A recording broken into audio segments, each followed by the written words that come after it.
신약성경 에베소서 4장 1절부터 16절까지의 말씀입니다.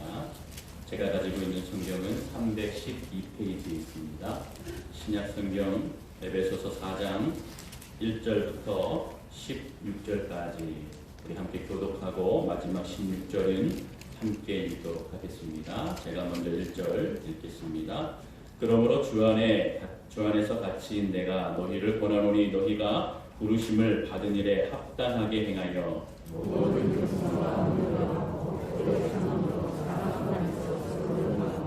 평안에 매는 줄로 성령이 하나 되게 하신 것을 힘써 지키라.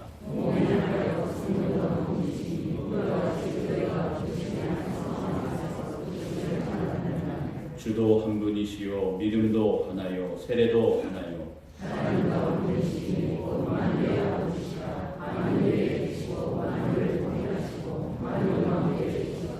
우리 각 사람에게 그리스도의 선물의 분량대로 은혜를 주셨나니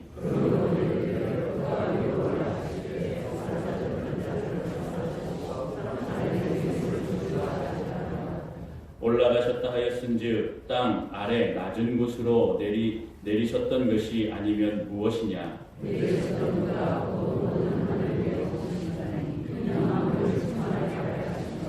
그가 어떤 사람은 사도로, 어떤 사람은 선지자로, 어떤 사람은 복음 전하는 자로, 어떤 사람은 목사와 교사로 삼으셨으니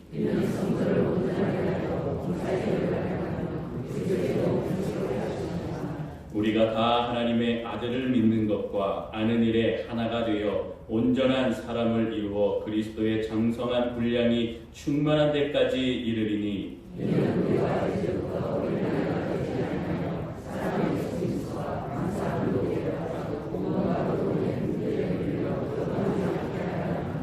오직 사랑 안에서 참된 것을 하여 범사에 그에게까지 자랄지라. 그는 머리니 곧 그리스도라. 다 같이요. 그에게서 온 몸이 각 마디를 통하여 도움을 받음으로 연결되고 결합되어 각 지체의 분량대로 역사하여 그 몸을 자라게 하며 사랑 안에서 스스로 세우느니라.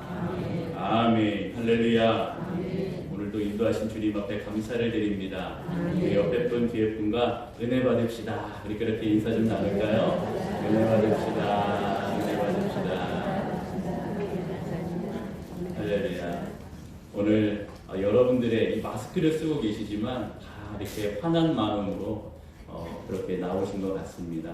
물론 원래도 화나셨지만 오늘도 더 화사하시고 더 보기가 좋습니다.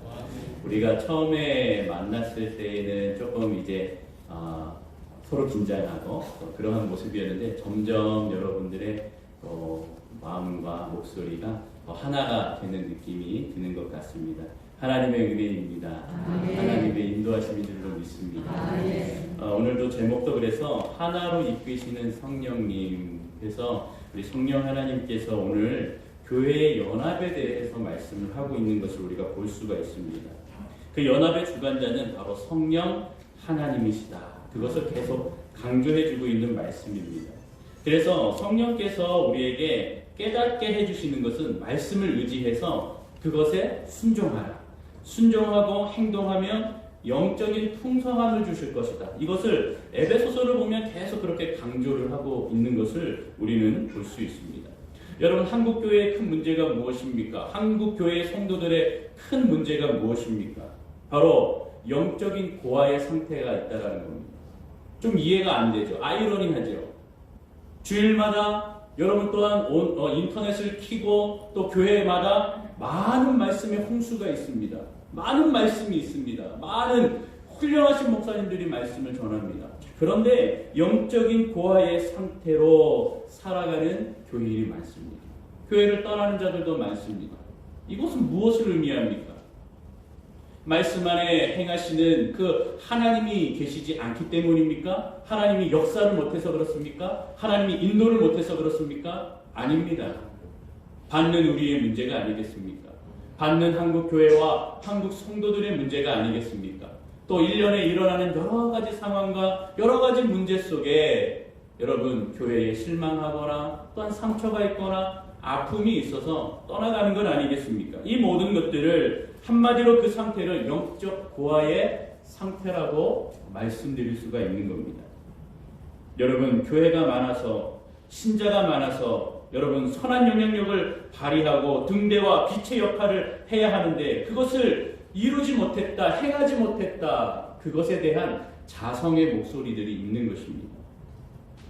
여러분, 그 이유는 간단합니다. 이렇게 행하지 못한 이유는 간단합니다. 하나님 아버지의 인도하심, 성령 하나님의 그 음성에 따르지 못한 결과라고 할 수밖에 말씀을 못 드립니다. 마치 출애굽한 이스라엘이 광야에서 방황하여서 영적인 고아의 상태가 되었던 것처럼 바로 우리 한국교회의 상황이 그렇다고 말씀을 드리는 것입니다. 성령의 인도함을 받지 못한 교회는 하나가 되지 못합니다. 힘을 내지 못합니다.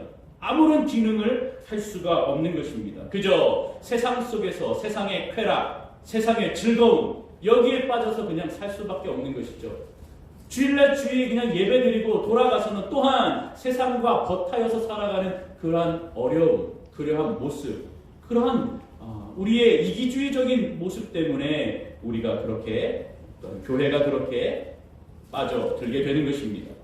오늘 그래서 말씀을 통해 우리가 성령의 능력을 바라고 교회 공동체가, 우리 연동교회가 성령 안에서 하나 되기를 소망하는 결단과 은혜를 받기를 소망합니다. 아멘. 우리가 첫 번째로 생각할 것은 따라합니다. 성도를 교회의 몸으로 세우시는 성령님. 우리 에베소서 1장 4절을 보면 우리를 택하시고 부르신 이유를 분명히 말씀합니다. 우리 같이 한번 화면을 통해서 읽도록 합니다. 시작. 곧 창세전에 그리스도 안에서 우리를 택하사 우리로 사랑 안에서 그 앞에 거룩하고 흠은 없게 하시려고. 아멘. 그리스도 안에서 우리를 택하셨다고 분명히 말씀합니다. 그렇죠? 그런데 이것은 사랑이 바탕이 되는 것입니다. 사랑이 기본이 되고 주의 사랑이 바탕이 되는 것입니다. 다시 얘기하면 주의 사랑을 받은 자들, 택함을 받은 자들이 그 사랑 안에 거하는 것이 기본이 되어야 되는 것입니다. 사랑 안에 거하고 그리고 그 앞에, 주님 앞에 어떻게 해요? 거룩하고 흠이 없게 하시기 위해서다. 여러분, 우리를 거룩하고 흠없게 하나님께서 부르셨습니다. 하나님의 사랑으로 택하셨습니다. 믿으십니까? 하나님의 사랑이 없이는, 하나님의 사랑의 택함이 아니었다면 저와 여러분들은 여기에 없는 것이죠. 그런데 하나님께서 사랑으로 우리를 부르셨고 거룩하지도 않고 흠이 있음에도 불구하고 거룩하고 흠 없는 자녀로, 의인으로 우리를 부르시고 우리를 택해 주셨다는 겁니다. 자, 그런데 문제는 뭡니까? 믿음으로 살지 못하는 것입니다. 계속 후회만 합니다. 이렇게 살을 걸, 주의 말씀으로 살을 걸, 후회만 남습니다. 그리고 죄책감에 사로잡힙니다. 내가 못했지, 내가 순종 못했지, 말씀 앞에 서지 못했지. 그러니까 하나님과의 친밀함에서 점점 멀어지는 겁니다. 이런 내가 하나님 앞에 어떻게 설 수 있을까? 이런 나의 모습 하나님이 좋아하실까? 자기가 작고 죄책감에 빠져 숨는 겁니다. 마치 아담과 하와가 죄를 저질러 선악과를 먹고 주님이 부르실 때에 그들이 하나님 앞에 가지 못하고 숨었던 그 모습을 기억한다면 우리의 모습들은 이렇게 후회와 죄책감 가운데에 살아가는 것이 우리 가운데의 문제라는 것을 우리가 인정할 수밖에 없는 것입니다. 주님은 그 자녀들을 통하여서 영적으로 방황하지 말고 숨지 말고 주님 앞에 나오기를 원하십니다. 거룩하고 흠이 없는 자녀로 주님이 인정하셨기 때문에 주님 앞에 나오기를 원하는데 자꾸 도망갑니다. 방황합니다. 그렇게 살고 싶지 않다고 얘기합니다. 방황의 이유는 무엇입니까? 교만입니다. 자만입니다. 불순종이었습니다. 그러한 모습 가운데에 주님을 떠나는 것입니다. 마치 탕자가 아버지 앞에 가서 저 독립선언하겠습니다. 저한테 넘겨질 유산 다 주십시오. 저는 이제 아버지와 살지 않고 나가서 한번 제 힘으로 좀 살아보겠습니다. 하고 독립선언하는 것과 마찬가지입니다. 그런데 여기 문제가 있습니다. 그 아버지에 대한 사랑의 확신, 언제나 나를 위해 그 사랑으로 받아주신다라는 그 믿음, 탕자에게는 그것이 없습니다. 무엇이 있었습니까? 돈만 있으면 된다. 돈만 있으면 내가 저기 신도시 가서 정말로 좋은 가게도 혹은 사업도 펼쳐가면서 내가 잘할 수 있을 거야. 사람들이 바글바글하고 내가 더 부를 얻을 수 있을 거야. 아버지의 사랑을 바라보기보다는 바로 자신에게 넘겨 들어올 그 재물에 관심이 있었던 것이죠. 결국 어떻게 됐습니까? 방종합니다. 자유합니다. 너무나 많은 그 재물 때문에 자신이 안심하고 거기에 안주합니다. 이곳저곳에 탕진합니다. 탕진하다 보니 사람들이 자기의 주변에 너무나 많이 있습니다. 돈이 많다 보니 그 돈 때문에 많은 사람들이 자기의 주변에 있습니다. 그런데 자기가 좋아서 있는 걸로 오해하게 되죠. 결국에 모든 재산을 탕진하니 사람들도 자기 주위를 떠납니다. 여러분, 이 모습을 보며 바로 우리는 이렇게 이야기하는 겁니다. 영적 고아라는 것입니다. 여러분, 이것이 우리의 문제였던 것입니다. 그래서 본문 오늘 4장 2절에 주님께서는 흠이 없고 거룩하게 합당하게 살기 위해서 우리를 부르셨습니다. 그러기에 여러분 우리가 갖추어야 하는 것은 2절과 3절 우리 같이 한번 읽어보겠습니다. 시작. 모든 겸손과 온유로 하고 오래 참음으로 사랑 가운데서 서로 용납하고 평안에 매는 줄로 성령이 하나 되게 하신 것을 힘써 아멘 지키시는 저와 여러분 되기를 소망합니다. 아멘. 여러분 모든 겸손, 온유함, 오래 참음, 인내하는 것 그것이 사랑 가운데 사랑이 바탕이 되어야 되는 것입니다. 사랑이 없으면 아니 되는 것입니다. 하나님께서 그것을 우리에게 주셨고 또 서로가 용납하는 것, 용서하는 것, 받아주고 인정하고 이해하는 것 그것을 통하여 무엇입니까? 평안 가운데 매는 줄이라고 얘기하고 있습니다. 여러분 우리가 가정이 또 우리가 하는 우리 모든 또 가족들이 또 직장 안에서 일터에서 평안하려면 받아주고 용납해야 되는 그 사랑의 바탕이 필요한 것입니다. 이것이 은혜의 삶이라는 것입니다. 고린도전서 13장에 보면 믿음, 소망, 사랑 그 중에 제일은 사랑이라고 얘기하고 있습니다. 먼저 여러분 믿음은 무엇입니까? 믿음은 순종입니다. 따라합니다. 믿음은 순종이다. 히브리서 11장에 보면 이것을 우리는 믿음장이라고 합니다. 그래서 믿음으로 아벨과 에녹과 노아와 아브라함과 사라는 하나님 앞에 순종하였다 이렇게 표현합니다. 당대의 이 믿음의 사람들은 하나님 앞에 순종하였습니다. 그래서 믿음으로 누구는 순종하였다. 그래서 믿음은 곧 순종입니다. 믿음이라는 것은 순종으로 나타내야 되는 것이죠. 그러니까 믿음과 순종은 항상 같이 가는 겁니다. 믿기는 하는데 순종은 하기 싫다. 이것이 참 문제죠. 믿는데 불순종한다라는 것이죠. 이스라엘 민족이 믿는데 불순종한 겁니다. 결국에는 불순종한다라는 것은 믿지 않는다라는 것입니다. 이것이 굉장히 위험한 것입니다. 여러분 또한 소망은 무엇입니까? 소망은 우리에게 방향을 알려줍니다. 히브리서 6장 19절 우리 화면이 준비되면 같이 한번 좀 읽어보겠습니다. 시작. 우리가 이 소망을 가지고 있는 것은 영혼의 닷 같아서 튼튼하고 견고하여 휘장 안에 들어가나니 할렐루야. 소망은 영혼의 닷 같다고 합니다. 여러분 저도 인천에서 왔고 여러분도 우리 부산이고 한국 같은 항구 도시고 같이 배를 보면 닷이 있습니다. 엄청 큽니다. 그죠? 항구에 가면 닷이 있습니다. 그래서 닷을 내려라 그러면 그 닷이 큰 배를 견고하게 세워주는 겁니다. 다른 말로 하면 이 닻은 방향 속에서 뿌리를 내리게 하는 겁니다. 그래서 소망은 방향입니다. 방향. 예수 그리스도의 품 안으로 들어가는 방향을 얘기합니다.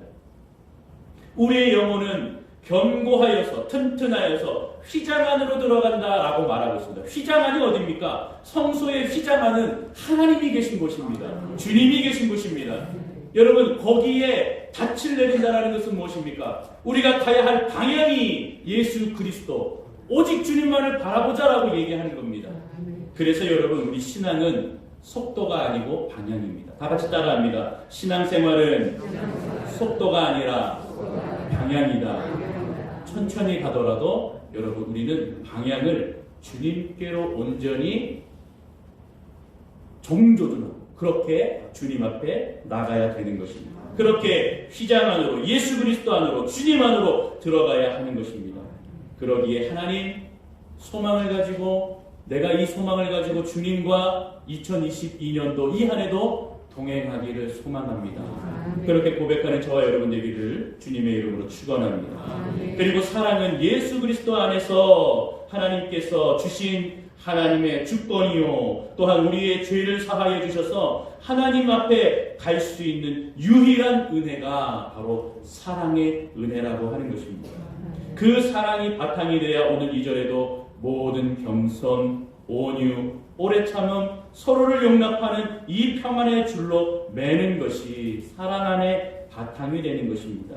그리고 이 사랑 안에 거해야 믿음이, 소망이 주님 앞에 온전하게 뿌리를 내릴 수 있는 것입니다. 그러기에 믿음, 소망, 사랑, 그 중에 제일은 무엇이라고요? 사랑이라는 것입니다. 사랑이 없으면 울리는 꽹과리와 같고 소음과 같은 것입니다. 아무리 주님을 얘기하고 사랑을 얘기하지만 그것은 시끄러운 소리와 같은 것입니다. 이 사실을 여러분 기억하시고 이것이 영적인 원리를 깨달아 이것을 이끌어주시는 분이 누구시다? 성령님이시다. 그래서 여러분 오늘 우리의 말씀 가운데 4절부터 쭉 성령에 대해서 이야기하는 것입니다. 몸이 하나요 성령도 한 분이요 이와 같이 우리를 너희를 부르신 분이 한 소망 안에 부르심을 받았고 주도 한 분이시요 믿음도 하나요 세례도 하나요 하나님도 한 분이시니 그것을 만유에 통일하신 분 그분이 누구시냐? 바로 성령님. 우리에게 알려주시는 분이 바로 성령님이다 하는 것입니다. 교회가 왜 불안합니까? 왜 불안전합니까? 성령으로 하나 되지 못하고 믿음으로 서지 못하고 사랑으로 서지 못하여 서로 갈등하고 분쟁을 내는 것입니다. 자기의 목소리만 내는 것입니다. 그러나 그것을 좀 참고 인내하고 용납하고 받아들이게 하는 것이 성령님이신 줄로 믿습니다. 그때에 성령님 음성에 우리가 듣고 또 순종할 때에 우리가 하나 될 수 있는 겁니다. 믿으십니까? 우리가 할 말이 많죠. 하고 싶은 말이 많죠. 이렇게 해야 저렇게 해야 된다라고 얘기합니다. 100명이 한마디씩 하면 100마디입니다. 그러나 성령님께서 그것을 가지고 함께 우리가 고민하고 기도하고 무엇을 가지고 나아갈 것인가를 함께 고민하자. 교회를 통하여, 당회를 통하여, 목사님을 통하여 그것이 하나님의 질서 있게 그것을 이루어 나가게 하시는 그 주님의 모습을 보며 성령의 능력을 따라 겸손하고 온유하고 인내하며 사랑 안에서 서로를 받아들일 때에 교회는 하나로 세워질 줄로 믿습니다. 여러분 그러한 교회를 세워나가야 됩니다. 그래서 교회를 하나 되게 하는 것입니다. 요한복음 17장에 보면 예수님께서 로마 병정에게 마지막 잡히시기 전에 예수님께서 이제 겟세마네 동산에 올라가셔서 기도를 하십니다. 그 기도의 주제가 무엇이었냐면 하나님 하나 되게 하여 주옵소서. 하나님 성부 성자 성령이 하나이듯 저들도 하나 되게 하옵소서. 제자들이 하나 되고 예수 믿는 자들이 하나 되어 주님의 뜻을 이루게 하여 주옵소서. 나중에 설교도 하겠지만 요한복음 17장을 나중에 여러분 보시면 예수님의 뜨거운 눈물을 흘려가시면서 피를 흘려가시면서 토하며 기도하셨던 그 내용은 바로 온 믿음의 사람들이 자녀들이 하나 되는 것에 있었다는 겁니다. 저와 여러분들이 하나 되어야죠. 저와 여러분들이 하나 되지 않고 한국교회가 하나 되지 아니하면 계속 분열되고 세상 사람들은 손가락질하는 그 이후에 우리가 고개를 들 수 없는 것입니다. 여러분 바울의 많은 성경의 기록들이 있습니다. 그 기독교 바울의 신학 중에 성령의 역할은 교회를 깨우신다, 교회를 깨운다, 하나로 연결한다, 영적인 유기체로, 생명체로 그렇게 모은다. 이렇게 바울의 신학의 핵심을 이야기하고 있습니다. 우리 고린도전서 12장 13절 바로 고린도 성도들에게 바울이 이야기한 내용이 있습니다. 우리 같이 함께 고린도전서 12장 13절 읽어봅니다. 시작! 우리가 유대인이나 헬라인이나 종이나 자유인이나 다 한 성령으로 세례를 받아 한 몸이 되었고 또 다 한 성령을 마시게 하셨느니라. 할렐루야. 성령이 하나이듯 바로 우리가 한 몸이 되게 하셨다. 인간의 몸에 성령이 오셔서 하나 되게 하셨다. 성령님께서 교회에 오셔서 하나가 되게 하셨다. 100명의 성도가 있고 200명의 성도가 있고 그 이상의 성도가 있는데 이 성도들의 모습들을, 다양한 이 모습들을 성령을 통하여 하나로 만들게 하셨다. 할렐루야. 이것이 성령의 능력이며 성령의 역사인 줄로 믿습니다. 그리고 한 사람 한 사람들이 살아있고 유기체로 교회를 세워나가게 이제 하신 겁니다. 하나님의 통치 아래, 성령님의 인도 아래 순종하여서 교회가 교회될 수 있도록 세워나가는 것입니다. 오늘 우리 연동교회가 성령의 음성에 귀를 기울여 하나 되게 하시는 그 음성에 우리가 주님 앞에 온전히 나아가 하나 되는 연동교회, 겸손과 또한 인내와 그 사랑 가운데에 하나가 되는 우리 연동교회 모두가 되기를 소망합니다. 두 번째로 따라합니다. 장성한 분량까지 교회를 세우시는 성령님. 여러분, 은혜는 각 사람마다 좀 다릅니다. 그렇죠? 그래서 여러분들이 주님을 어떻게 만났는지 참 다릅니다. 어떠한 사람은 예전에 그 사울처럼 다메섹에 가다가 주님을 강렬하게 만나서 바울이 된 것처럼 그렇게 만나신 분도 계실 것이고, 아니면 어려서부터 그냥 기독교 집안 안에서 태어나서 어렸을 때부터 교육을 통해서 주님을 만난 분들도 계실 겁니다. 참 다양합니다. 여러 가지가 있습니다. 그렇게 자라다가 또 세상 가운데 힘들어 교회 나오지 못하고 주님 믿는 것에 여의치 않아 또 그렇게 따르지 못하다가 다시금 어떠한 계기와 사건을 통해서 주님 앞에 나오시는 그런 여러 가지 분들이, 모습들이 있는 것입니다. 그런데 이렇게 여러분 사람마다 차이가 나는 이유는 오늘 말씀해 보니까 주시는 분량이 다르다 이렇게 얘기합니다. 7절을 우리 함께 봅니다. 7절 시작. 우리 각 사람에게 그리스도의 선물의 분량대로 은혜를 주셨나니. 여러분, 분량이 좀 달라요. 이것은 뭐냐면 좀 양적으로 생각할 수 있는데, 하나님께서 사람마다 주님을 태어날 때부터 만나게 하신 사람, 또 학창시절에 만나게 한 사람, 결혼하고 만나게 한 사람, 다 다르다라는 거예요. 어떤 분은 참 죄송한 얘기지만 바로 주님을 죽기 전에 주님을 영접하시는 분도 참 많이 만나봤습니다. 영접 기도할 때 그때 주님 믿으며 또 주님 앞에 그 병상에서 세례받고 하나님 곁에 가신 분들도 종종 제가 그렇게 해봤습니다.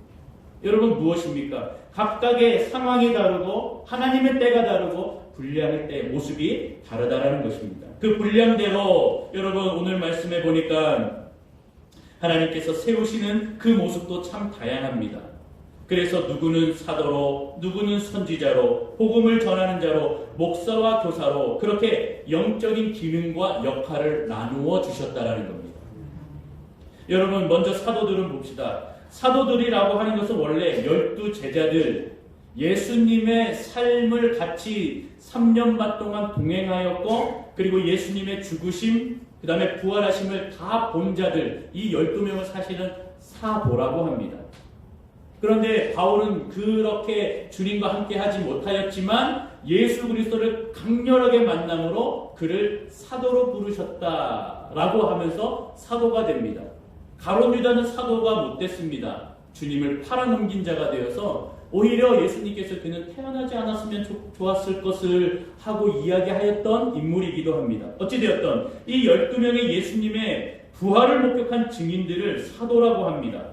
이렇게 예수님께서 그 은혜 가운데에 그들을 사도의 역할을 감당하게 하시고 예수님 이후에 초대교회를 시작으로 하여서 이 12명의 사도를 통하여 사도로 부르셨습니다. 또한 선지자들은 어떻게 되었습니까? 사실 여러분, 선지자들은 구약에 하나님의 음성을 전하는 자들, 하나님의 메시지를 전하는 자를 선지자라 하였습니다.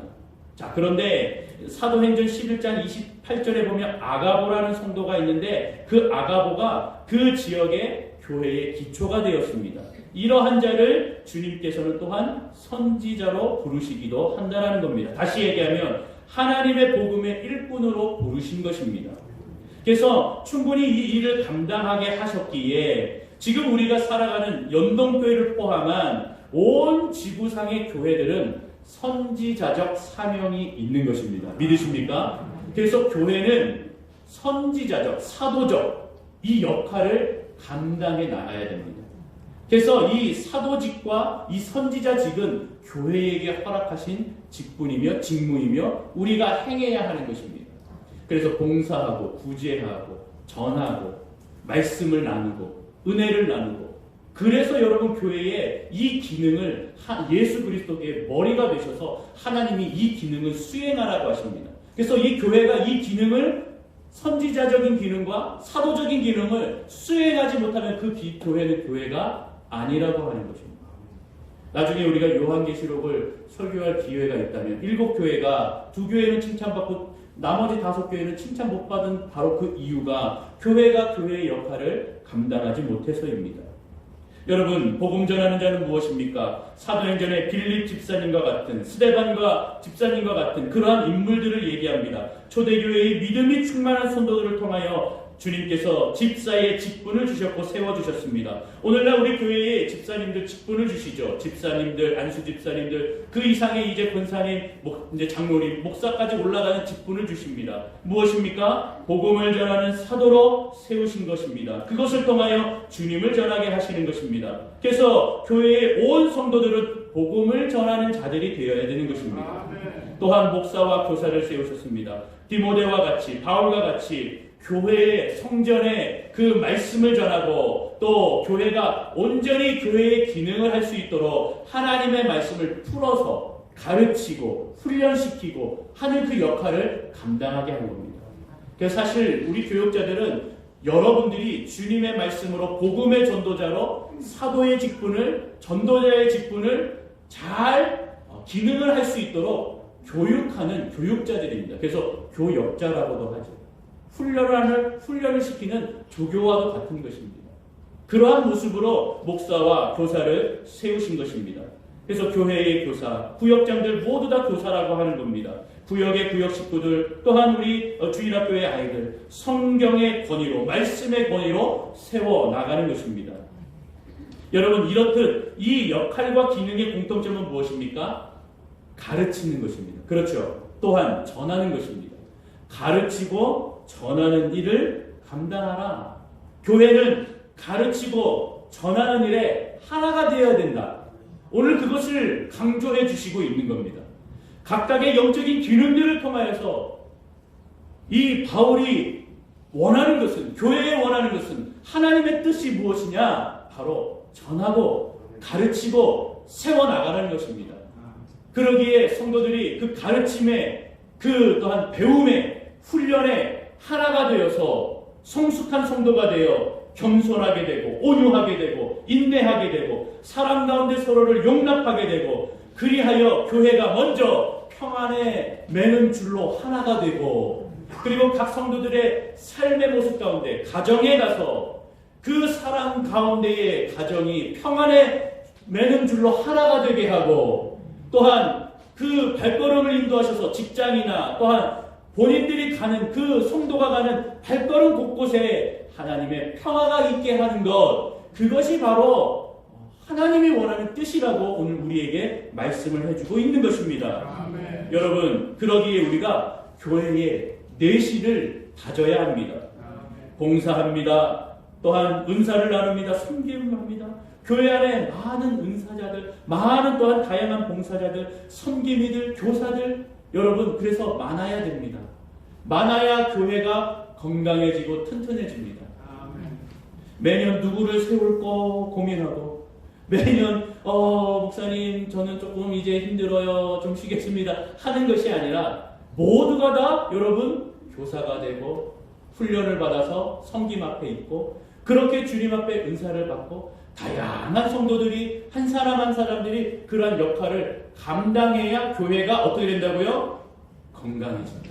아멘. 교회가 든든히 서 나아가는 것입니다. 아멘. 여러분, 그러기에 우리가 이런 겁니다. 교사를 오래 했습니다. 구역장을 오래 했습니다. 섬김을 많이 했습니다. 좋습니다. 그러면 우리 한 해 동안 교회에 이제 여러 가지 훈련 프로그램과 교사 또 이렇게 훈련 프로그램들이 이제 진행될 겁니다. 거기에 여러분 참여하셔서 다시 재생산, 재교육을 받으시고, 그 다음에 그것이 지나면 다시 교사로, 구역장으로, 봉사의 자리로 그렇게 나아가시기를 바랍니다. 하고 제가 후에 좀 지나면 그렇게 또한 이야기할 겁니다. 그래서 여러분, 우리 교회가 올 한 해는 저번에도 이야기했지만 기경하는 그런 한 해입니다.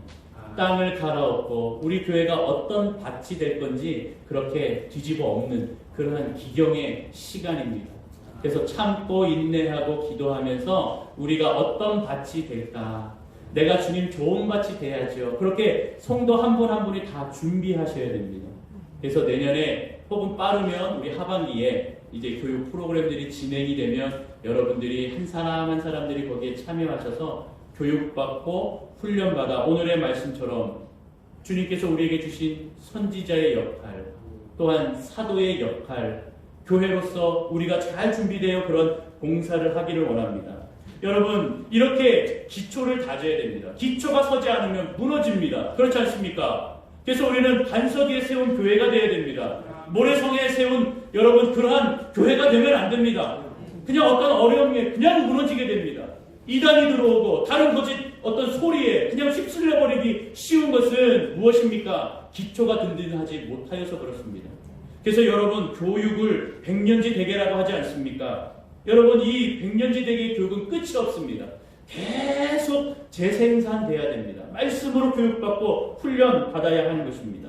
여러분, 그러기에 나의 내적인 건강, 나의 영적인 건강, 이 건강을 위해서 우리가 헌신해야 되고 나가야 됩니다. 그래야 여러분 성숙한 교인으로, 온전한 교인으로 설 수 있는 것입니다. 거기에 핵심은 무엇입니까? 그래서 주님께서 이렇게 성령님의 은혜를 통하여 성령님이 주신 다양한 은사와 또한 섬김과 봉사로 부르셔서 그것을 통하여 주님 앞에 훈련받고 나아갔더니 우리의 선물의 분량은 각각 다르나 우리가 그리스도의 장성한 분량에까지 이르게 하시고 자라게 하시고 성장케 하시는 줄로 믿습니다. 믿으십니까? 여러분, 그렇게 우리는 자라나야 됩니다. 우리의 모습들이 자라나야 됩니다. 그래서 여러분, 히브리서 5장 14절, 히브리서 5장 14절을 우리 같이 한번 읽어보겠습니다. 시작. 단단한 음식은 장성한 자의 것이니 그들은 지각을 사용함으로 연단을 받아 선악을 분별하는 자들이니라. 아멘. 단단한 음식을 먹을 수 있는 것은 성인이 돼야 단단한 것을 씹을 수 있습니다. 그렇죠? 여러분, 이것은 온전하게 성숙한 믿음의 모습들을 이야기하고 있는 것입니다. 저와 여러분들은 각각의 그 분량은 달랐지만 주님 그리스도 안에서 사랑으로 하나 되어서 서로가 서로를 세워주고 용납해주고 이해하고 사랑하여서 그리스도의 장성한 분량에까지 서로가 이르게 되는 것입니다. 여러분, 근데 성경은 얘기하죠. 내가 먼저 믿었다 하여서 먼저 구원받는 건 아니다. 나중된 자가 먼저 될 수도 있고 먼저 된 자가 나중 될 수도 있고 그렇죠. 그래서 우리 모두가 다 주님의 은혜 아래서 장성한 분량에까지 이를 수 있도록 힘을 내고 주님 앞에 세워져 가야 하는 것입니다. 그래서 여러분, 우리에게 주어진 각자의 모습이 있습니다.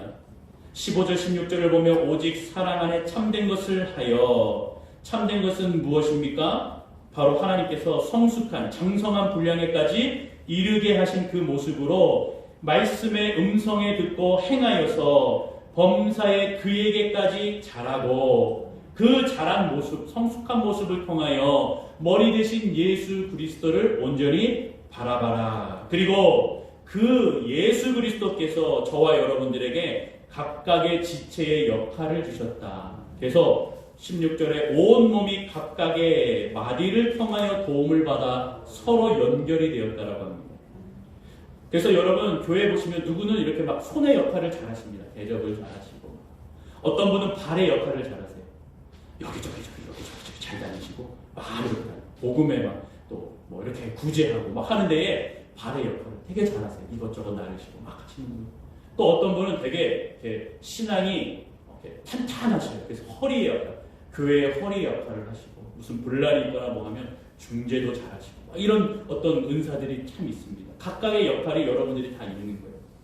목사님, 저는 교회에서 뭐 할 줄 몰라요. 아닙니다. 분명히 여러분, 주님께서 교회로 세우셨기 때문에 역할이 있는 거예요. 근데 우리는 가끔 보면서 이 발가락은 보면 이 발가락 뭐 하는 애야? 얘? 필요 없는 것 같아. 그렇죠? 그런데 여러분, 제가 전에 교회에 있어서 당뇨가 너무 심해서 발가락을 다 절단한 성도가 계셨어요. 발가락이 없으니까 어떻게 되는지 아세요? 서 있지 못해요. 발가락이 없으니까 지탱을 못하더라고요. 발가락이 땅에 우리가 발을 대고 지탱하는 것은 발가락의 역할이 되더라고요. 발가락이 없으니까 몸이 이렇게 돼요. 그래서 항상 지팡이를 들고, 목사님 제가 발가락이 절단돼서 당뇨 때문에, 그래서 지팡이가 없으면 서 있지 못해요. 그때 제가 깨달았습니다. 발가락의 그 기능은 우리의 이 몸을 지탱하는 거예요. 하찮게 여기면 안 되는 겁니다. 여러분, 하찮은 영혼은 없습니다.